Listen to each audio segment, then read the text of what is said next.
హజరత్ అబూ హురైరా రదియల్లాహు తఆలా అన్హు ఇలా అన్నారు, అల్లాహ్ కే నబీ సల్లల్లాహు అలైహి వసల్లం ఎప్పుడూ కూడా ఏ తినే ఆహార పదార్థములో కూడా లోపాన్ని ఎత్తి చూపలేదు.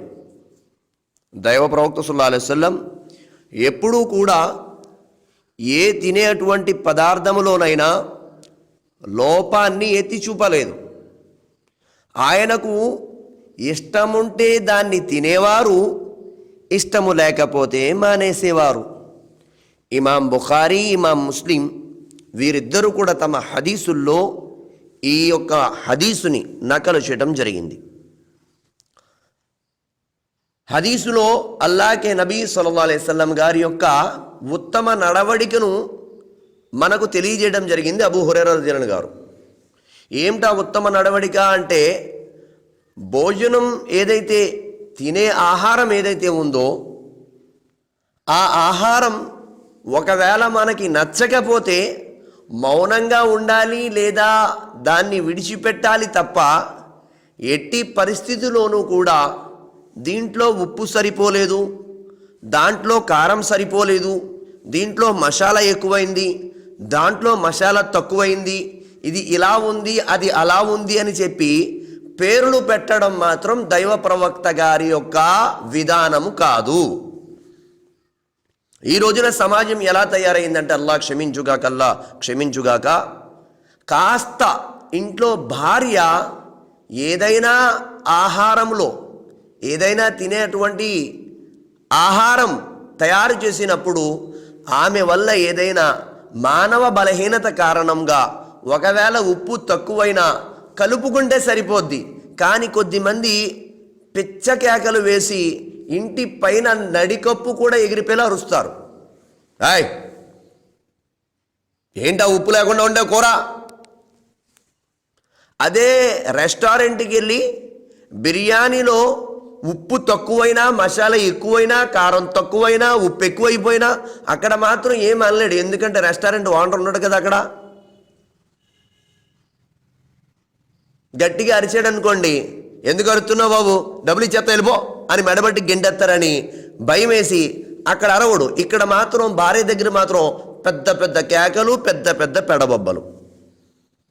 సోదరులారా, దానికోసం ఏమిటి, మనకి ఏదైతే ఆహారం మన ముందుకు వస్తుందో, తినేటువంటి పదార్థం ఏదైనా ఆహారం, దాన్ని ఎట్టి పరిస్థితుల్లో కూడా నచ్చితే బిస్మిల్లా,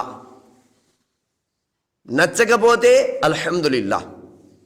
అల్లాహ్కి సమస్త స్తోత్రాలు, అల్లాహ్కి సమస్త పొగడతలు. మౌనంగా ఉండాలి. ఇష్టపడకపోతే మానేసుకునేవారు అల్లాహ్కి నబీ. అంతే తప్ప దాని లోపాలని ఒక అరగంట బయాన్ చేయడం, దాంట్లో ఇది లేదు అది లేదు అది లేదు ఇది లేదు, మీ అమ్మ ఇదే నేర్పిందా, మీ అమ్మ ఏమి నేర్పకుండా పంపిస్తుందా, అలాగే ఇలాగని చెప్పేసి దొరికారు కదా అని చెప్పేసి మనం ఎట్టి పరిస్థితుల్లో కూడా వారి యొక్క గౌరవాన్ని భంగపరిచేటువంటి మాటలు మాట్లాడకూడదు. ఇది ప్రవక్త గారి విధానం కాదు. అయితే హజరత్ జాబిర్ రదియల్లాహు తఆలా ఇలా తెలిపారు, దైవ ప్రవక్త హజరత్ ముహమ్మద్ సల్లల్లాహు అలైహి వసల్లం ఒకసారి తమ ఇంటి వారిని కూర తెమ్మని అడిగారు. ఒక్క సిరకా తప్ప ఇంట్లో మరే కూర లేదు అని చెప్పారు. ఇంటి వాళ్ళు అప్పుడు ఆయన అదే తెప్పించుకొని తినడం మొదలుపెట్టారు. తింటూ ఆహా సిరకా కూర ఎంత రుచిగా ఉంది, ఆహా సిరకా కూర ఎంత రుచిగా ఉంది అని పొగడసాగారు. ఈ హదీసుని ఇమాం ముస్లింలో హదీసులో నకలు చేశారు.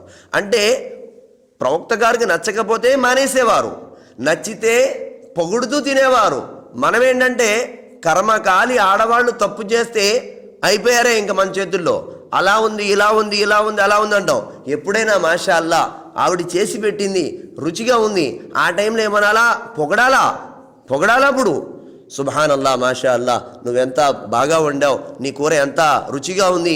ఎందుకంటే ఆడవాళ్ళు కోరుకునేది ఏమిటంటే, ప్రపంచంలో ఎవ్వరు పొగిడినా పొగడకపోయినా నా భర్త నన్ను పొగిడితే చాలు అని చెప్పే కోరిక ఉంటుందండి ఆడవాళ్ళకి. నాకు పెళ్ళైన 12 సంవత్సరాల అనుభవంతో చెప్తున్నా నేను. అలాగే ప్రపంచంలో ఎవరు తిట్టినా పట్టించుకోరు, కానీ భర్త ఏదైనా ఒక మాట అంటే వాళ్ళకి మనసు మీద ఆ చెరగనటువంటి ముద్రలాగా ఆ మచ్చపడిపోతుంది. అందుకోసమే మన యొక్క తినుబండారాల విషయంలో, తినే ఆహారం విషయంలో నచ్చితే తినాలి, లేదా మౌనంగా ఉండాలి. మంచిగా చేసినప్పుడు పొగడాలి తప్ప ఎట్టి పరిస్థితుల్లో కూడా తిట్టడము, ఎదుటి వాళ్ళ యొక్క గౌరవాన్ని భంగం చేయడం అనేటువంటి పనులు మనం చేయకూడదు.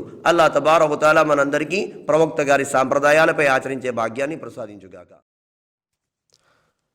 హజరత్ అబూ హురైరా రదియల్లాహు తఆలా అన్హు ఇలా అన్నారు, అల్లాహ్